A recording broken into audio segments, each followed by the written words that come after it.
Doctor صاحب budget document آپ نے بھی دیکھا ہوگا، ٹیکسیشن پہ بہت زیادہ زور ہے، اکانومی کو ڈاکومنٹڈ کرنے پہ بہت زیادہ فوکس کیا گیا ہے جو کہ بڑی اچھی بات ہے. لیکن سوال یہ ہے کہ جب اتنی ہیوی ٹیکسیشن ہے اس کے ساتھ جو بزنس اپرچونٹیز اوپن کرنے کے لیے کیا کچھ ہے اس بجٹ میں؟ نمبر 1.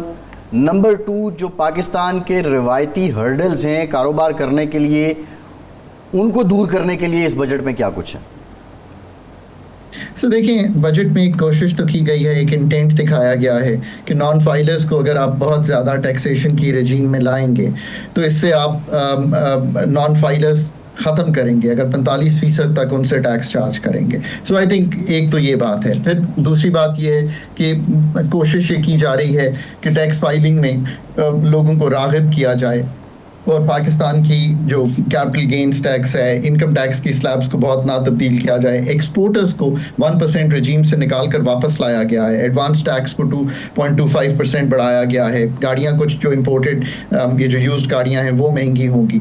سو آل ان آل ایک کوشش ہے کہ پاکستان کی بجٹ کو اس طرح بنایا جائے کہ پاکستان کے جو لوگ ہیں، پاکستان کے جو قوم ہے، اس پہ بہت بوجھ نہ پڑے. بٹ بہرحال 1500 ارب کے قریب کے نیو ٹیکس جو ہے وہ آپ کو دکھائی دے گی. پیٹرولیم لیوی 20 روپے بڑھ گئی ہے، وہ بھی آپ کو دکھائی دے گی.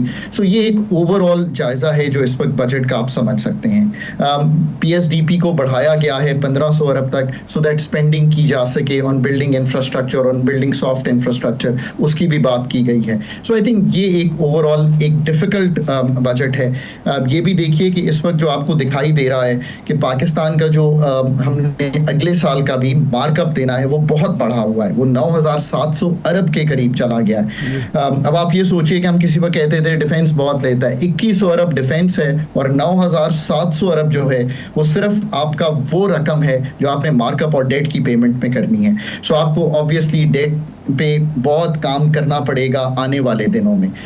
پی ایس ڈی پی پہ ریلائنس ہے کہ کوشش کی جائے کہ ہائیڈرو کوشش کی جائے کہ جو بجلی پہنچانی ہے اس پہ کام کیا جائے. پینشن کا ریفارم ایک دکھائی دیا، یہ اچھی چیز ہے، اس پہ بات ہوئی ہے کیونکہ آپ سوچئے کہ پینشن کا جو حجم ہے وہ 1000 ارب کو بھی کراس کر گیا ہے. یہ پاکستان کے لیے آبویسلی میں بہت عرصے سے کہہ رہا ہوں کہ پاکستان کو پینشن کے نظام کو تبدیل کرنا جو ہے وہ لازم و ملزوم ہے. یہ ایک اوور آل اسٹرکچر ہے جو اس وقت بجٹ کا سامنے آیا ہے.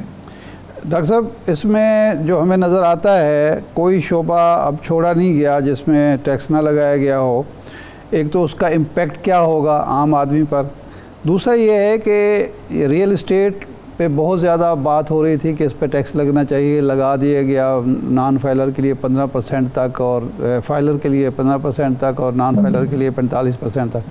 اب یہاں سے جو انویسٹمنٹ لوگوں کی ختم ہوگی، کون سا شعبہ ہے جہاں لوگ انویسٹ کریں گے، جس شعبے میں ترغیبات دی گئی ہوں، لوگوں کو اٹریکٹ کیا گیا ہو؟ یہ آپ ذرا ہماری رہنمائی کریں. دیکھیں نا، کوشش تو یہی ہے کہ ریئل اسٹیٹ ایک ان پروڈکٹیو سیکٹر ہے جس میں پاکستان کی نہ کوئی ایکسپورٹ ہوتی ہے بلکہ آپ باہر سے ٹائلز منگوا کر، سینیٹری ویئر منگا کر پاکستان میں استعمال کر لیتے ہیں. تو کیا کرنا چاہتے ہیں آپ یہ کرنا چاہتے ہیں کہ وہ لوگ فائلیں، اور obviously اس سے فائلوں کا جو اسپیشلی کاروبار ہے میں امید رکھتا ہوں کہ اس کو ہم روکیں گے، کم کریں گے. ایٹ لیسٹ اسپیکولیشن کم ہوگی. Real estate is not good speculation at all. آپ اسپیکولیٹ کرنا چاہتے ہیں، آپ شیئر مارکیٹ میں اسپیکولیٹ کریں کسی ایسی فرم پہ جس نے کل کو پاکستان سے کوئی چیز ایکسپورٹ کرنی ہے. سو آل ان آل کوشش یہی ہے نا کہ مینوفیکچرنگ سیکٹر جو 12.8% رہ گیا ہے جی ڈی پی کا، واپس لائی جائیں رقوم اس کی طرف. I think that's the whole mindset on which they are working.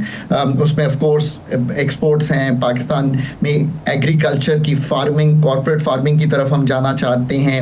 I T اور آئی ٹی ای ایس کا بار بار ذکر ہوتا ہے، ہم چاہتے ہیں کہ اس میں جائیں. نئے آئی ٹی گریجویٹس کے لیے مراد دینے کی کوشش کی جا رہی ہے. آئی تھنک یہ ایک اوور آل تنازل ہے جس میں اس کو سوچنا ہے. ڈاکٹر صاحب آپ ذرا مینوفیکچرنگ پہ آ جاتے ہیں. مینوفیکچرنگ کا پرابلم یہ ہے کہ یہاں پہ جو کاسٹ آف ڈوئنگ بزنس آپ کے سامنے ہے، انرجی پرائسز آپ کے سامنے ہیں. دی موسٹ امپورٹنٹ تھنگ، اگر کوئی نیا بندہ آنا چاہتا ہے تو جو بابو گیری ہے گریڈ 2 سے لے کے گریڈ 22 تک، جو اس بیچارے کے ساتھ بلیک میلنگ ہوتی ہے، 17 قسم کی اس کو این او سیز چاہیے ہوتی ہیں، کیا اس بجٹ میں یا حکومت کی پالیسیز میں اتنا فرینڈلی ایٹماسفیئر کریٹ کر دیا گیا ہے کہ کوئی اپنا 40-50 کروڑ کی پراپرٹی بیچ کے یہاں پہ آ کے پیسہ مینوفیکچرنگ میں لگا دے؟ مطلب ترغیب کہاں پہ ہے؟ جو بنیادی سوال ہے، اگر ہم نے دوسری طرف لانا بھی ہے تو اس بجٹ میں وہ ترغیب کہاں مل رہی ہے؟ سو آپ یہ بھی سوچئے کہ انہوں نے ذکر کیا کہ پاکستان میں ایک انیشیٹو بڑے سالوں سے چل رہا ہے، اس کا نام ہے پاکستان ریگولیٹری ماڈرنائزیشن انیشیٹو. سو اس کو آگے بڑھائیں گے BOI کے ذریعے. یہ ریڈ ٹیپ کاٹنے کا، یہ ڈی ریگولیٹ کرنے کا ہی ایک طریقہ ہے ملک کو آگے لے کر جانے کا. سو آئی تھنک اس پہ بات کرنا ایک اچھی بات ہے. یہ بات تو آپ کی درست ہے. SIFC کا قیام ایک اس طرف روش ہے کہ پاکستان میں ہم اس طرف جائیں گے. So that's probably one area to think about. Foreign direct investment کے لیے ابھی چائنا گئے. CPEC 2 کا ذکر ہے کہ CPEC 2 کو آگے بڑھائیں گے. سو اس پہ آپ سوچ سکتے ہیں. یہی سارے وہ کام ہیں جو کہ کیے جا سکتے ہیں. آف کورس یاد رکھیے نا کہ ابھی ایک 3 month کی گورنمنٹ ہے. given all the constraints, this is where we really stand. اچھا ڈاکٹر صاحب یہ فرمائیں کہ اس بجٹ کے ذریعے جو سب سے 2 بڑے مسائل ہیں ہمارے قومی مسئلہ بن چکے ہیں، ایک بے روزگاری اور ایک مہنگائی، یہ بے روزگاری اور مہنگائی کو ختم کرنے میں مددگار بجٹ آپ کو نظر آتا ہے؟ یہ عوام دوست بجٹ ہے؟ پاکستان میں ہمیں ہر سال 20 لاکھ کے قریب نوکریاں چاہیے. نہیں اتنا پاکستان میں انٹرنٹ آتا ہے. 1% گروتھ کریں تو پاکستان میں 4 لاکھ کے قریب نوکری بنتی ہے. تو آپ خود امیجن کر لیجئے کہ آبویسلی ابھی تو ان امپلائمنٹ کو نیچے لانا اور پاکستان کی یوتھ کو اسپیشلی امپلائی کرنا اتنا آسان نہیں ہوگا. اور اس کی بڑی وجہ آف کورس یہی ہے کہ جب تک ملک گروتھ کے فریم ورک میں نہیں آ جاتا، یہ سارا ڈی ریگولیشن، یہ سارا پروسیس نہیں ہو جاتا. جس طرح بالکل صحیح کہا انہوں نے کہ پاکستان کی ریڈ ٹیپ نہیں ٹوٹ جاتی. FDI DDI domestic investment, Pakistan کی PSDP کو اس سیکٹرز پہ لے کے جانا کہ پاکستان کی سافٹ ویئر، پاکستان کی ہارڈ ویئر کو اگلے 2-3 سالوں میں تبدیل کرنا. obviously یہ سب وہ کام ہیں جو ہمیں کرنے ہیں. پینشنز پہ میں دوبارہ اس لیے بات کر رہا ہوں کہ یہ بہت بڑا بوجھ ہے. 1000 ارب سے بڑا بوجھ اس سال بن گیا ہے. 10 سال پہلے چلے جائیں تو کہیں 200-250 ارب 300 ارب کا بوجھ تھا. تو ایٹ لیسٹ ایک انٹینٹ دکھائی ہے. انٹینٹ سے ایٹ لیسٹ ہم آگے بڑھیں گے. Number of commissions and committees have been, so let's hope کہ they can do some work and make some progress in these areas. صحیح، بڑی امپورٹنٹ بات ہے کہ دیکھیں ڈاکومنٹیشن کے لیے کوشش تو کی گئی ہے، فائلر تو ہونا چاہیے. اس کے اوپر ایک کویسچن ہے، اگر جو لوگ فائلر بننا چاہتے ہیں وہ FBR کا وہ پرفارما ہے، اگر وہ خود نہیں فل کر سکتے، آپ نے بھی ایک وکیل رکھا ہوگا ٹیکس فائل کرنے کے لیے، میں نے بھی رکھا ہوا ہے. ڈاکٹر فاروق سلیم صاحب پاکستان کے بہت بڑے معیشت دان ہیں. انہوں نے ایک دن بتایا کہ ان کو وہ اتنا کمپلیکیٹڈ پرفارما ہے کہ اس کی مجھے سمجھ نہیں آئی. FBR کا امپریشن پبلک فرینڈلی کیا ہو سکتا ہے؟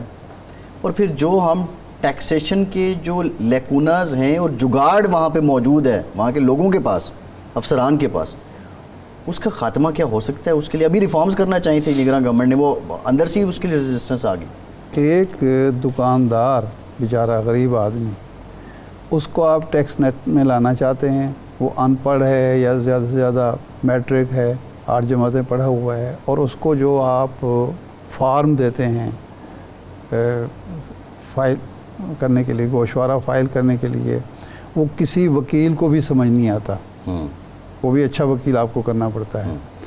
یہ صرف اس معاملہ نہیں ہے، آپ نے میٹر بجلی کا لگوانا ہے. اب بجلی کا میٹر جو ہے وہ پڑھے لکھے لوگوں نے تو نہیں لگوانا ہوتا، ہر بندے نے لگوانا ہے، ہر بندے نے لگوانا ہے. اور وہ ایسا ہے یعنی نکاح نامے سے زیادہ اس میں تفصیلات آپ کو دینی پڑتی ہیں.